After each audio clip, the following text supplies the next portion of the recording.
കോൺഗ്രസ് നേതാവ് രാജു പി നായർ കൂടി ചേരുന്നുണ്ട്. ശ്രീ രാജു പി നായർ, നിലവിലെ ഒരു കൃത്യമായിട്ടുള്ളൊരു ചിത്രം തന്നെ തെളിഞ്ഞിരിക്കുകയാണ്. അൻവർ കോൺഗ്രസിനൊപ്പം ഇല്ല എന്ന് അറിയിക്കുന്നുണ്ട്. എങ്ങനെയായിരിക്കും ഇനിയും മണ്ഡലത്തിലെ ഒരു സജീവമായിട്ടുള്ള പ്രവർത്തനങ്ങളും അതേപോലെ തന്നെയുള്ള മത്സരത്തിലേക്ക് എങ്ങനെയാണ് ഇനിയും മുന്നോട്ട് പോകുക?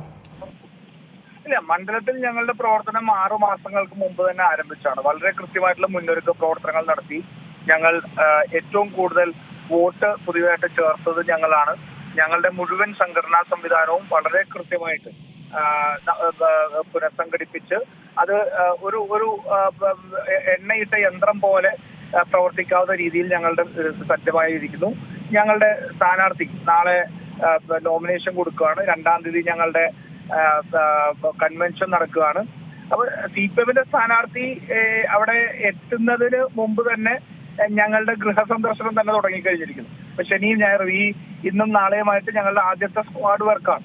അപ്പൊ വളരെ കൃത്യമായിട്ട് ഈ തെരഞ്ഞെടുപ്പിൽ പ്രചരണത്തിൽ മേൽക്കൈ പിടിക്കാൻ കോൺഗ്രസിന്റെ സ്ഥാനാർത്ഥി നിർണയത്തോടു കൂടി സാധിച്ചിട്ടുണ്ട്. അപ്പൊ ഞങ്ങളെ സംബന്ധിച്ചിടത്തോളം യാതൊരു ആശങ്കയ്ക്കും വകയില്ല. സ്വരാജ് വരുന്നതോടുകൂടി വളരെ കൃത്യമായിട്ട് പിണറായി വിജയന്റെ രാഷ്ട്രീയം തന്നെയാണ് അവിടെ ചർച്ച ചെയ്യാൻ പോകുന്നത്. കാരണം അൻവർ ഉയർത്തിവിട്ട നിലമ്പൂരിലെ പ്രത്യേക സാഹചര്യമുണ്ട്. പിണറായിസത്തിനെതിരായിട്ടുള്ള ഒരു പോരാട്ടം. ആ പിണറായിസത്തിന്റെ പോരാട്ടത്തിന് എതിരായിട്ടുള്ള പോരാട്ടത്തിൽ സ്വരാജിനേക്കാൾ നല്ലൊരു സ്ഥാനാർത്ഥി ഞങ്ങൾക്ക് കിട്ടാനില്ല. കാരണം അവിടെ വിചാരണ ചെയ്യപ്പെടുക പിണറായിയെ തന്നെയാണ്. പിന്നെ സ്വരാജ് 5 വർഷം തൃപ്പൂണിത്തുറ MLA ആയിരുന്ന സമയത്ത് അദ്ദേഹം നടത്തിയ പ്രവർത്തനങ്ങളും എങ്ങനെയാണ് തൃപ്പൂണിത്തുറയിൽ അദ്ദേഹം പരാജയപ്പെടാനുണ്ടായ സാഹചര്യം എന്നുള്ളതും അദ്ദേഹത്തിന്റെ MLA എന്നുള്ള നിലയിൽ രീതി ഉള്ള പ്രവർത്തനം പാർട്ടിക്കകത്ത് തന്നെ വിഭാഗീയത എങ്ങനെ ഉണ്ടാക്കി എന്നുള്ളതും അങ്ങനെ സ്ഥാനാർത്ഥിയെ സംബന്ധിച്ചും അദ്ദേഹത്തിന്റെ പൂർവ്വകാല ചരിത്രവും എല്ലാം നമ്മൾ ചർച്ച ചെയ്യും. അപ്പൊ വളരെ കൃത്യമായിട്ടുള്ള ഒരു രാഷ്ട്രീയ പോരാട്ടത്തിലേക്ക് പോകാൻ ശ്രമിക്കുന്നു. അവിടെ അതുണ്ടാവും. അതിനോടൊപ്പം തന്നെയാണ് ഇന്ന് പിണറായി വിജയനും BJP-യും തമ്മിലുള്ള അവിശുദ്ധ ബാന്ധവം.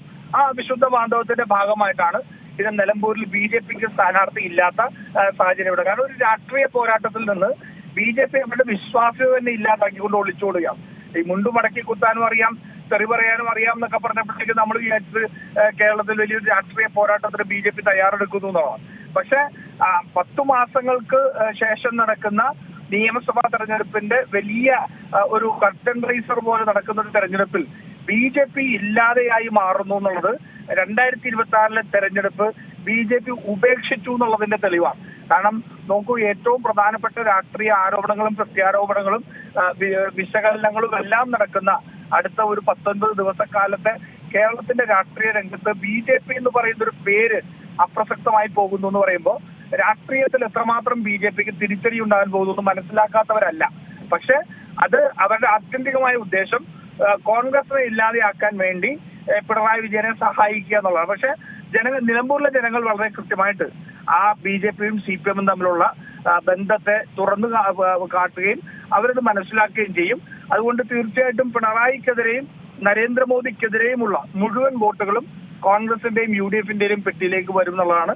ഞങ്ങൾ അത്ഭുതാവഹമായ ഒരു വിജയം നിലമ്പൂർ കൈവരിക്കുന്നുള്ള കാര്യത്തിൽ യാതൊരു തർക്കവുമില്ല. സമയം തന്നെ ഈ അൻവർ വിഷയം എങ്ങനെയായിരിക്കാം ഇനി പാർട്ടി മുന്നോട്ട് കാണുന്നത്? പ്രത്യേകിച്ച് നിലമ്പൂരിലെ ജനങ്ങളൊക്കെ എങ്ങനെയാണ് അൻവർ എന്നുള്ള ഒരു വ്യക്തിയെ ഇനി നേരിടുക? അതെ, അൻവർ ഒരു വ്യക്തി എന്ന നിലയിൽ അൻവറിന് അദ്ദേഹത്തിന്റെ നിലപാടെടുക്കാം. അതിനകത്ത് ഞങ്ങൾക്ക് യാതൊരു ബുദ്ധിമുട്ടുമില്ല. പക്ഷെ അദ്ദേഹത്തിന്റെ ഒരു ഇനീഷ്യൽ പ്രതികരണത്തോടു കൂടി തന്നെ UDF-ന്റെയും കോൺഗ്രസിന്റെയും സ്ഥാനാർത്ഥിക്കെതിരായിരുന്നു അദ്ദേഹം എന്നുള്ളത് തെളിയിക്കപ്പെട്ടു. അപ്പൊ ഞങ്ങൾ ഒരു കാരണവശാലും ഒരു അനാവശ്യമായ സമ്മർദ്ദത്തിന് കേരളത്തിലെ കോൺഗ്രസ് വഴങ്ങാൻ തയ്യാറല്ല, UDF-ഉം വഴങ്ങാൻ തയ്യാറല്ല. ഞങ്ങൾ എല്ലാവരും ഒറ്റക്കെട്ടായിട്ട് തന്നെയാണ് UDF-നോട് ആവശ്യപ്പെട്ടത്. മറ്റൊന്നും പറഞ്ഞില്ല. കോൺഗ്രസിന്റെ സ്ഥാനാർത്ഥിയെ പിന്തുണയ്ക്കാം, കോൺഗ്രസിന്റെ സ്ഥാനാർത്ഥിയെ ഞങ്ങൾ പിന്തുണയ്ക്കുമെന്ന് വ്യക്തമായി കഴിഞ്ഞാൽ അപ്പോ അതിനകത്ത് ഞങ്ങളുടെ നിലപാട് UDF-നകത്ത് എടുക്കുന്നതിനെ സംബന്ധിച്ച് പറയാം എന്ന് ഞങ്ങൾ കൃത്യമായി സൂചിപ്പിച്ചത്. എന്തായാലും ഇപ്പോ അൻവർ നടത്തിയ പത്രസമ്മേളനത്തിൽ തന്നെ അദ്ദേഹം ഉന്നയിച്ച ആവശ്യങ്ങൾ എന്താണെന്ന് ജനം മനസ്സിലാക്കിയല്ലോ. അദ്ദേഹം കേവലം UDF-നകത്ത് വരിക എന്നുള്ളതല്ല, അദ്ദേഹത്തിന് ജയിക്കാൻ കഴിയുന്ന ഒരു സിറ്റിംഗ് സീറ്റ് അദ്ദേഹത്തിന് ലഭിക്കണം.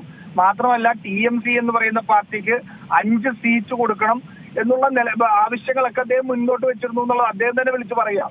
അപ്പോ രാഷ്ട്രീയത്തിനകത്ത് UDF-നകത്ത് ഒരു വിലപേശലിന് വേണ്ടിയാണ് നിലമ്പൂരിലെ തെരഞ്ഞെടുപ്പ് എന്നുള്ളത് ഉപയോഗിച്ചത് എന്നുള്ളത് വ്യക്തമാണ്. അപ്പൊ പിണറായി സത്തിനെതിരെയുള്ള പോരാട്ടം എന്ന് പറഞ്ഞുകൊണ്ട് തന്റെ രാഷ്ട്രീയ ഭാവിയും TMCയുടെ രാഷ്ട്രീയ ഭാവിയും നിലനിർത്താൻ വേണ്ടിയിട്ടുള്ള അല്ലെങ്കിൽ മെച്ചപ്പെടുത്താൻ വേണ്ടിയിട്ടുള്ള ശ്രമങ്ങളായിരുന്നു നിലമ്പൂരിൽ അൻവർ നടത്തിയിരുന്നത് എന്നുള്ളത് മനസ്സിലാവണം. കാരണം അൻവർ ഉയർത്തിയ രാഷ്ട്രീയമാണ് പ്രശ്നമെങ്കിൽ അത് മുസ്ലിം ലീഗ് അൻവർ ഉയർത്തുന്ന 1 വർഷം മുമ്പ് തന്നെ ഉയർത്തിയ രാഷ്ട്രീയമാണ്.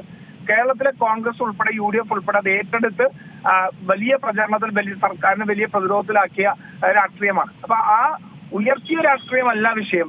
അദ്ദേഹത്തിനെ സംബന്ധിച്ചോളം അദ്ദേഹത്തിന്റെ പാർട്ടിക്കും അദ്ദേഹത്തിനും ഒരു സേഫ് സീറ്റുകൾ ഉറപ്പിക്കുകയും അതിനുവേണ്ടി UDFനോട് വിലപേശുകയുമായിരുന്നു ലക്ഷ്യം എന്നുള്ളത് ആണ് പറയുന്നത്. അപ്പൊ കോൺഗ്രസിന്റെ ഒരു മൊറാലിന് തന്നെ ഒരു ആത്മവീര്യത്തെ തന്നെ ചോദ്യം ചെയ്യുന്ന നിലയിൽ കോൺഗ്രസിന്റെ സ്ഥാനാർത്ഥിയെ അപഹസിക്കുകയും അല്ലെങ്കിൽ ആക്ഷേപിക്കുകയും ഒക്കെ ചെയ്തതിനു ശേഷം അദ്ദേഹത്തിന്റെ നിലപാടുകൾ എന്തായിരുന്നു എന്നുള്ളത് വളരെ വ്യക്തമായിട്ടുണ്ട്. അപ്പൊ ഞങ്ങളെ സംബന്ധിച്ചോളം അൻവർ ഇല്ലാത്തത് ഞങ്ങളെ സംബന്ധിച്ച് ഞങ്ങളുടെ പാർട്ടി സംവിധാനത്തെ കുറെ കൂടി വീറും വാശിയോടുകൂടി തെരഞ്ഞെടുപ്പിനെ സമീപിക്കുന്നതിന് വേണ്ടിയിട്ടുള്ള ഒരു ഊർജം കൂടി നൽകുന്ന ഞാൻ അതിനെ വളരെ പോസിറ്റീവായിട്ടാണ് ഞാൻ കാണുന്നത്. നന്ദിയുണ്ട് ശ്രീ രാജു പി നായർ ഈ അവസരത്തിൽ പ്രതികരിച്ചതിന്.